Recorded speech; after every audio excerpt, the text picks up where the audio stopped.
Keene Project Solutions, a modern engineering and construction firm, embracing technology, establishing industry-leading systems and processes, and delivering reliable results to our customers.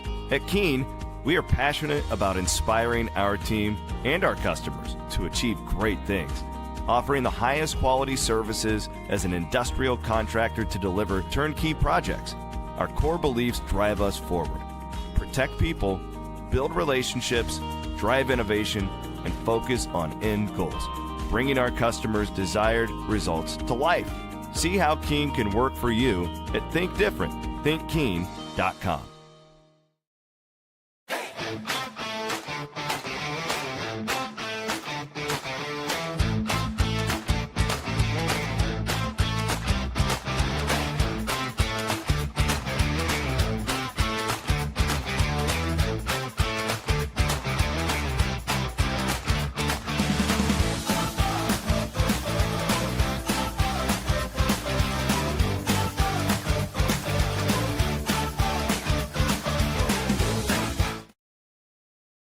He's the prime cut passer from behind the meat counter. It's Fairway Frank. And introducing a 6'3" center who's a cut above the rest. Say hello to Audie Crooks. What is up? Man, we already got like 1,000 of you in here. You guys are nuts. Welcome to the program.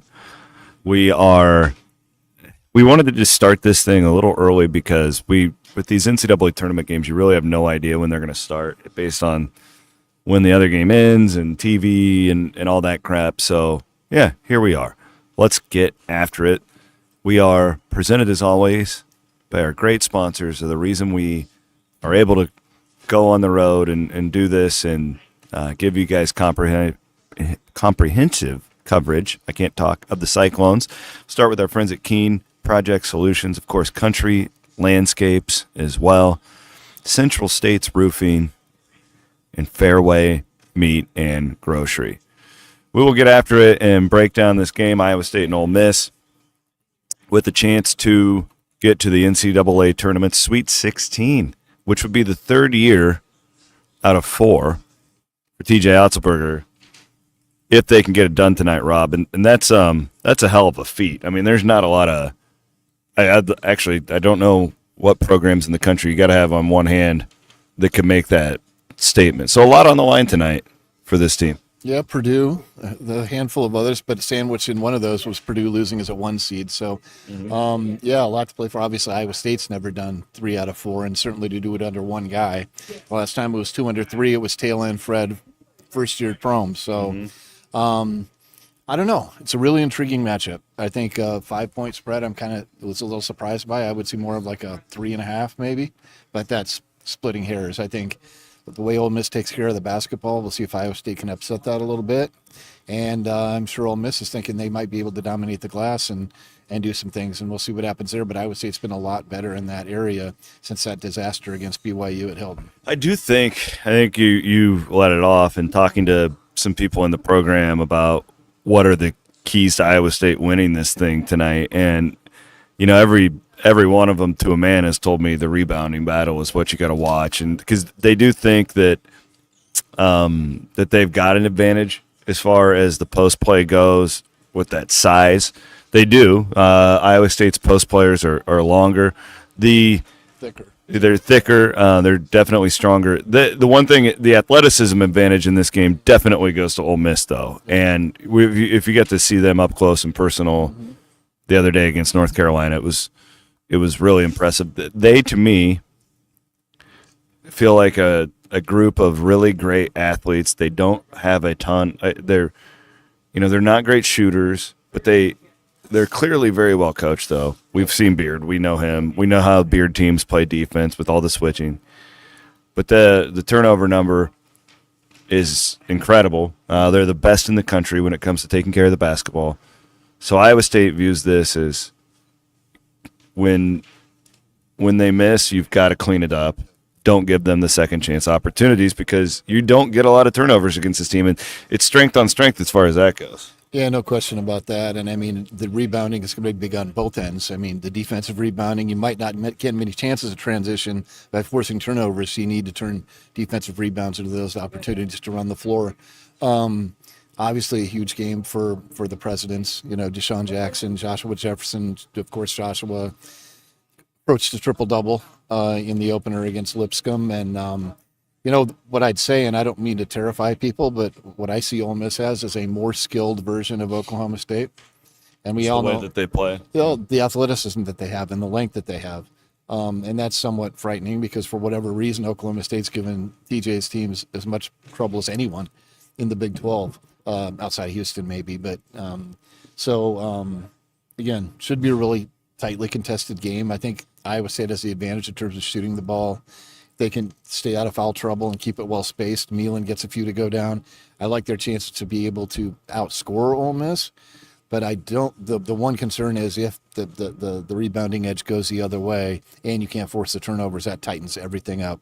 And I think we're in for a grinder down to the wire no matter what. And I don't know about you, but yeah. Yeah, I do too. I think this will be a really tightly contested game. I believe that, you know, this sounds so amateur, but I'll say it anyways. Like if Momcilovic is at the level that we've seen from him quite often since that Houston game, I really like Iowa State's chances. I feel like you know what you're getting from Curtis Jones.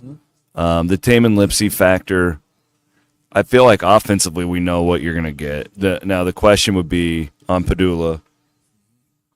I would guess they start with Taman on him and see how Taman's moving tonight, and then you could shift with Nate Heisey. I think that'd be a good option. Yep. Nate, to me, Nate's a little longer. Yep. You know, with Taman being hobbled a little bit, Nate's the more athletic option there. Yep.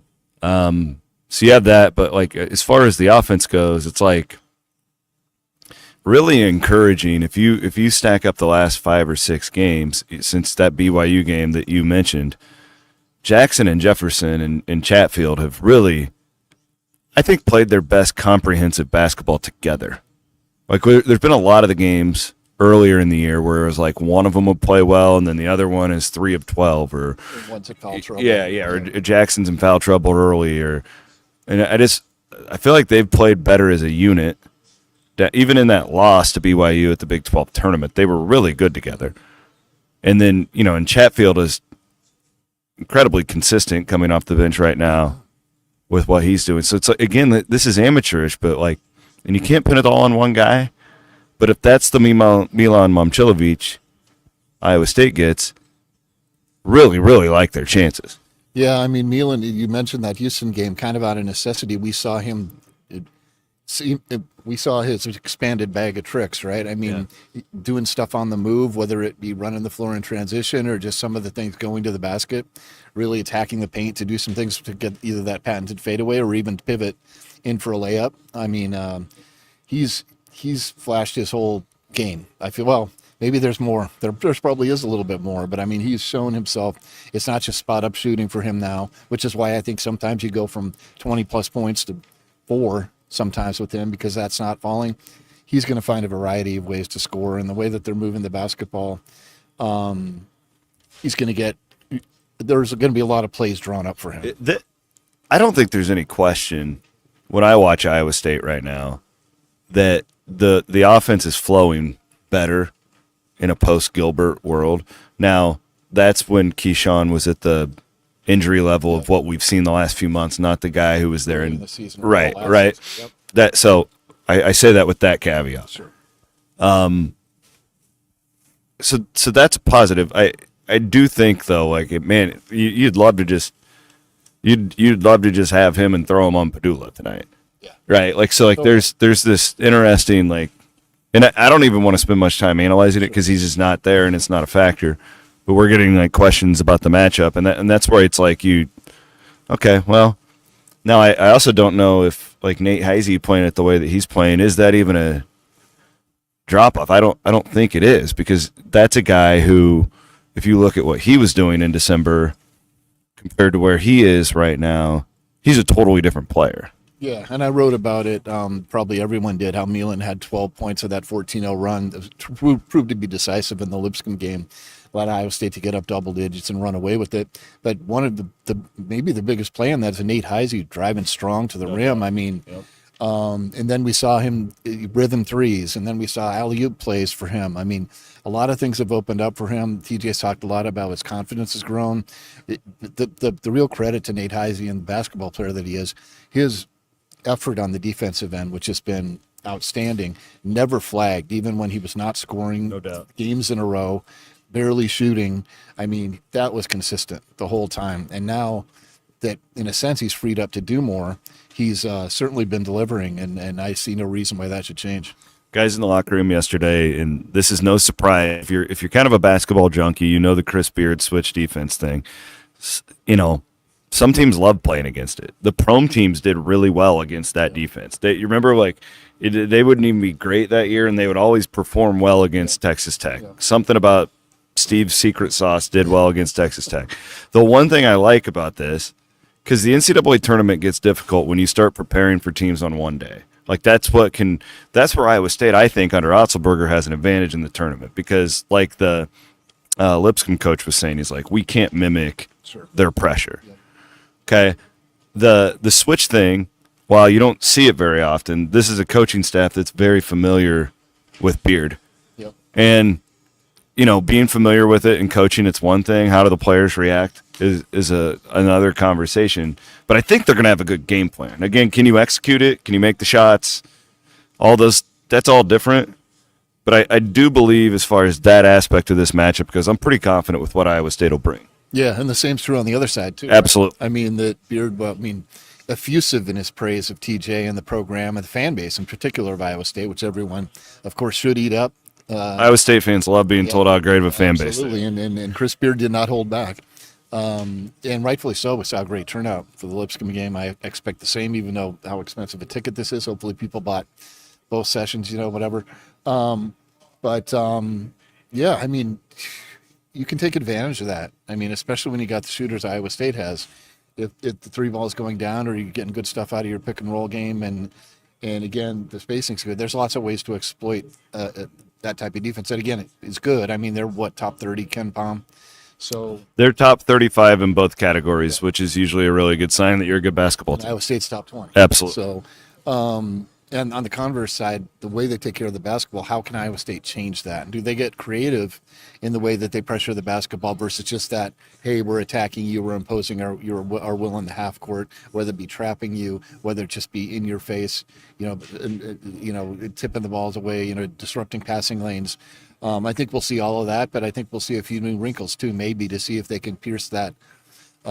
Really pierce the armor, I guess, of Ole Miss in terms of how few turnovers they give up, especially that aren't forced via steal. They have had games against good defensive teams where they've turned it over. So that's kind of the hope here. I think, for Iowa State win tonight, we talked about points in the paint. I think that everybody's talking about the physicality. There's no doubt it will be. How is the game called? And assuming there's a bunch of fouls, because I'm just guessing there will be. Yep. Who takes advantage of the free throws, right? Like, Iowa State's a good free throw shooting team. So like your chances there. I think that'll be a thing. Like, I'd be really surprised if, it does concern me. It's like, because I see an advantage with Jackson but like Jackson gets into foul trouble, and so does Brandt, and Jefferson not so much. Yeah. If Taman does, but the depth in the guard court. Yep. Yep. But they got to worry about that too. Yep. That's a two-way street.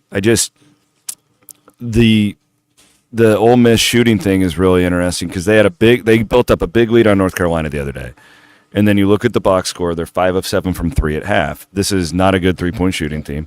They have one guy who was a 29% three-point shooter, was 3 of 3 at halftime, okay? So sometimes that happens, right? Yep. But on the perimeter, I do think Iowa State's going to give them some problems. So it comes back to that points in the paint thing and the rebounding and all that. Like, to me, like, that is a clear cut. Like, watch how that goes. Almost draw a line to it, I think, with how this thing is going to go. Because who do you think? Do you think Iowa State will turn them over? I think they average like or they average like 12% of their possessions turnovers, which is pretty low. But like, curious how that's going to play out. I don't know. It's a strength on strength thing. It really is, and I'm intrigued also by the matchup. How are they going to handle Malik Dia? I mean, again, another 6'9" guy that can jump out of the gym, tremendous length, scores a basketball fairly well, can step out from three. I think stats-wise, he's somewhat similar to Joshua Jefferson, although his stats aren't as good, but his three-point shooting, I think, is slightly better percentage-wise. Do you put Joshua on him? Well, then do you put Deshaun on him to start and then maybe shade a little bit with Joshua? I think neutralizing him is going to be very, very important. And obviously he's going to be trying to neutralize Joshua, who's one of the most versatile players on the court every single game Iowa State plays. So that's a really intriguing thing to watch there. I think Joshua's going to get his. I think he's in that zone. He does certainly feel like he's in a different level now. Yeah. And he's so relaxed when you talk to him in the locker room. I mean, it's just... My very bullish outlook on tonight and next weekend is between that and Momcilovic, because I think Milan is at a different level. I really do. Like I think you can draw it back to that Houston game. Like the comp a bunch of us made right when that game was happening. It felt like when Curtis and Keyshawn had to play without Taman the year before at TCU. Yep. Milan, the aggressiveness factor is just he's a totally different guy. I mean, this is a little bit like when clicked for Matt Thomas. If you think back with him, right? Same type of player. I think Milan was probably more productive as a freshman than Matt was going off of. But, like, in whatever happens tonight, it makes me very bullish on next year. Mm-hmm. You know, with those two guys coming back. I mean, that's a hell of a core. Mm-hmm.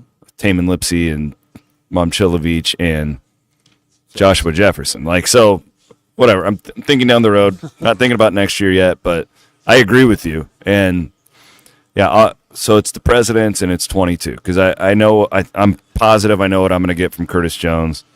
Positive I know what I'm going to get from Taman Lipsey. Those are the key matchups. And hopefully Iowa State can get to its third Sweet 16 in 4 years. Yeah, I mean, it's certainly eminently possible. They play well. They got a great chance. If they play great, I really don't see how Ole Miss beats them unless they shoot out of their minds. The Milan thing's interesting, too, because that also coincides with his pal, walk-on Cade Kelderman, being reinserted being inserted into the rotation.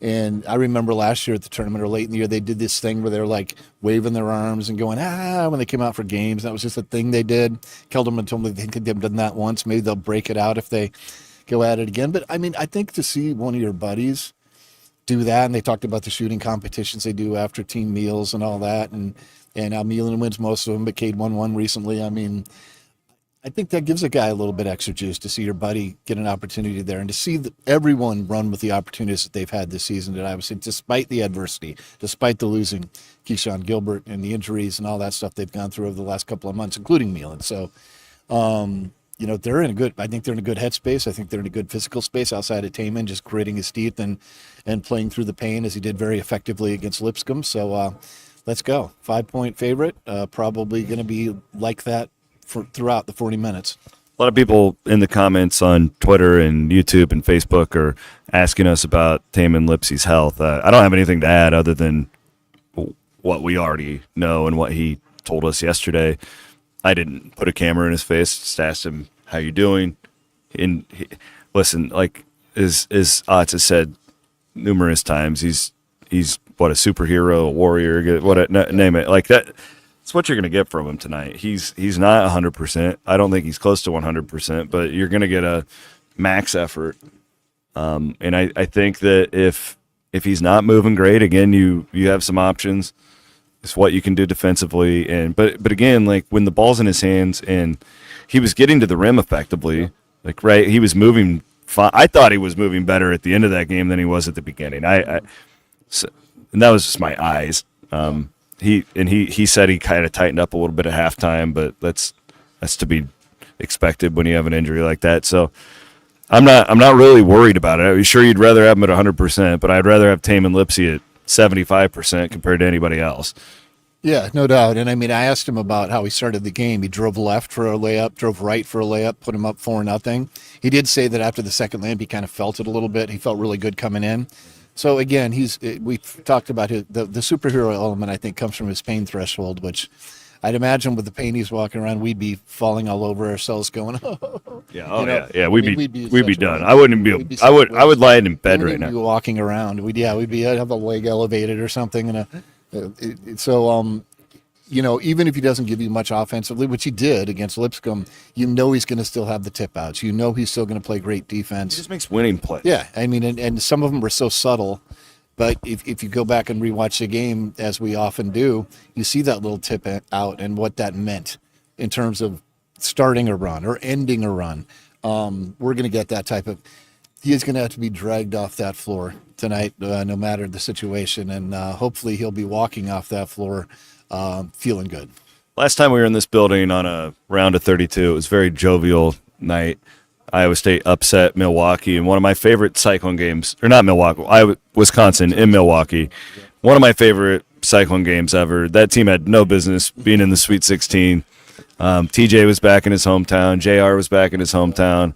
Young kid named Milan Momcilovic had just been playing for a state championship down there. Hunter was the hero. Tyrese Hunter was the hero. So hopefully it's another night like that. Just a real quick programming deal for all of you who will be wondering.